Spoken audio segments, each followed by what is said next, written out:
श्रीमद् भगवत गीता यथारूप हिंदी में अध्याय 2 गीता का सार। श्लोक 36।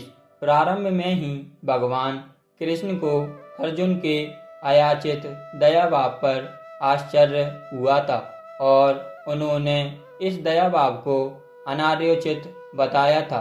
अब उन्होंने विस्तार से अर्जुन के तथाकथित दया भाव के विरुद्ध कहे गए अपने वचनों को सिद्ध कर दिया। श्लोक 37। यद्यपि अर्जुन के पक्ष में विजय निश्चित ना थी, फिर भी उसे युद्ध करना था, क्योंकि यदि वह युद्ध में मारा भी गया तो वह स्वर्गलोक को जाएगा। श्लोक 38। अब भगवान कृष्ण प्रत्यक्ष रूप से कहते हैं कि अर्जुन को युद्ध के लिए युद्ध करना चाहिए, क्योंकि यह उनकी इच्छा है। कृष्ण भावनामृत के कार्यों में सुख या दुख, हानि या लाभ, जय या पराजय को कोई महत्व नहीं दिया जाता। दिव्य चेतना तो यही होगी कि हर कार्य कृष्ण के निमित्त किया जाए, अतः भौतिक कार्यों का कोई बंधन नहीं होता। जो कोई सतोगुण या रजोगुण के अधीन होकर अपनी इंद्रिय तृप्ति के लिए कर्म करता है, उसे अच्छे या बुरे फल प्राप्त होते हैं, किंतु जो कृष्ण भावनामृत के कार्यों में अपने आप को समर्पित कर देता है, वह सामान्य कर्म करने वाले के समान किसी का कृतज्ञ या ऋणी नहीं होता।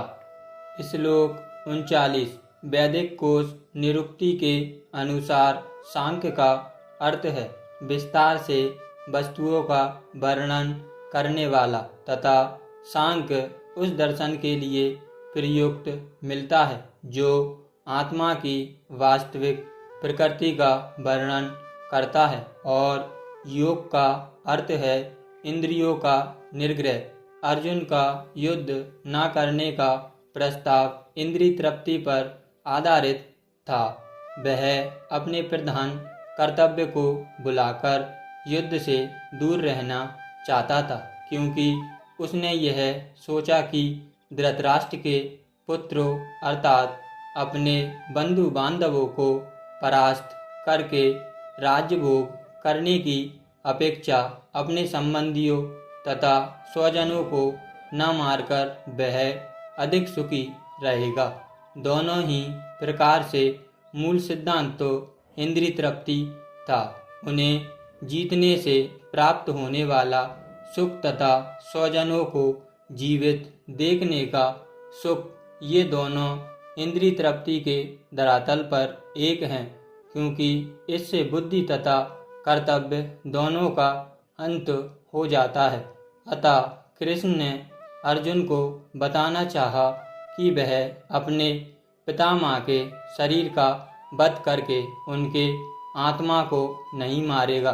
उन्होंने यह बताया कि उनके सहित सारे जीव शाश्वत प्राणी हैं। वे भूतकाल में प्राणी थे, वर्तमान में भी प्राणी रूप में हैं और भविष्य में भी प्राणी बने रहेंगे, क्योंकि हम सब शाश्वत आत्मा हैं।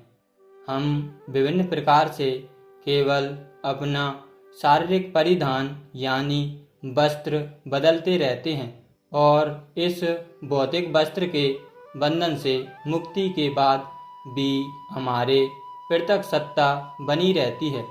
भगवान कृष्ण द्वारा आत्मा तथा शरीर का अत्यंत विशद वैश्लेषिक अध्ययन प्रस्तुत किया गया है, और निरुक्ति कोश की शब्दावली में इस विशद अध्ययन को यहाँ सांख्य कहा गया है। इस सांख्य का नास्तिक कपिल के सांख्य दर्शन से कोई सरोकार नहीं है। इस नास्तिक कपिल के सांख्य दर्शन से बहुत पहले भगवान कृष्ण के अवतार भगवान कपिल ने अपनी माता देवहूति के समक्ष श्रीमद् भागवत में वास्तविक सांख्य दर्शन पर प्रवचन किया था, उन्होंने स्पष्ट बताया है कि पुरुष या परमेश्वर क्रियाशील हैं और वे प्रकृति पर दृष्टिपात करके सृष्टि की उत्पत्ति करते हैं। इसको वेदों ने तथा गीता ने स्वीकार किया है। वेदों में वर्णन मिलता है कि भगवान ने प्रकृति पर दृष्टिपात किया है और उसमें आणविक जीवात्माएं प्रविष्ट कर दी। ये सारे जीव भौतिक जगत में इंद्रिय तृप्ति के लिए कर्म करते रहते हैं और माया के वशीभूत होकर अपने को भोगता मानते रहते हैं। इस मानसिकता की चरम सीमा भगवान के साथ सायुज्य प्राप्त करना है। यह माया अथवा इंद्रिय तृप्ति जन्य मोह का अंत पास है और अनेक जन्मों तक इस तरह इंद्रिय तृप्ति करते हुए कोई महात्मा भगवान कृष्ण यानी वासुदेव की शरण में जाता है, जिससे परम सत्य की खोज पूरी होती है। अर्जुन ने कृष्ण की शरण ग्रहण करके पहले ही उन्हें गुरु रूप में स्वीकार कर लिया है। फलस्वरूप कृष्ण अब उसे बुद्धि योग या कर्म योग की कार्यविधि बताएंगे, जो कृष्ण की इंद्रिय तृप्ति के लिए किया गया भक्ति योग है। यह बुद्धि योग अध्याय 10 के 10वें श्लोक में वर्णित है, जिसमें इसे उन भगवान के साथ प्रत्यक्ष संपर्क बताया गया है जो सबके हृदय में परमात्मा रूप में विद्वान है, किंतु ऐसा संपर्क भक्ति के बिना संभव नहीं है। अतः जो भगवान की भक्ति या दिव्य प्रेम भक्ति में या कृष्ण भावनामृत में स्थित होता है, वही भगवान की विशिष्ट कृपा से बुद्धि योग की यह अवस्था प्राप्त कर पाता है। अतः भगवान कहते हैं कि जो लोग दिव्य प्रेम बस भक्ति में निरंतर लगे रहते हैं, उन्हें ही वे भक्ति का विशुद्ध ज्ञान प्रदान करते हैं।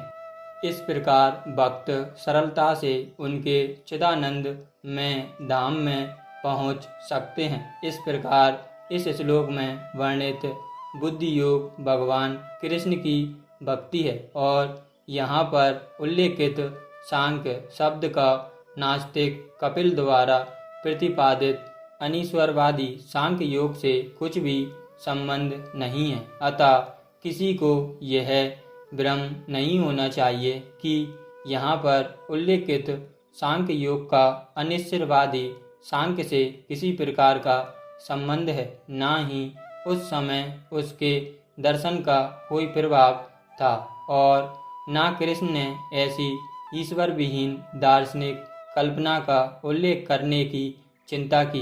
वास्तविक सांख्य दर्शन का वर्णन भगवान कपिल द्वारा श्रीमद् भागवतम में हुआ है, किंतु वर्तमान प्रकरणों में उस सांख्य से भी कोई सरोकार नहीं है। यहाँ सांख्य का अर्थ है शरीर तथा आत्मा का विश्लेषिक अध्ययन। भगवान कृष्ण ने आत्मा का विश्लेषिक वर्णन अर्जुन को बुद्धि योग या कर्म योग तक लाने के लिए किया। अतः भगवान कृष्ण का सांख्य तथा भागवत में भगवान कपिल द्वारा वर्णित सांख्य एक ही है। ये दोनों भक्ति योग हैं। अतः भगवान कृष्ण ने कहा है कि केवल अल्पज्ञ ही सांख्य योग तथा भक्ति योग में भेदभाव मानते हैं।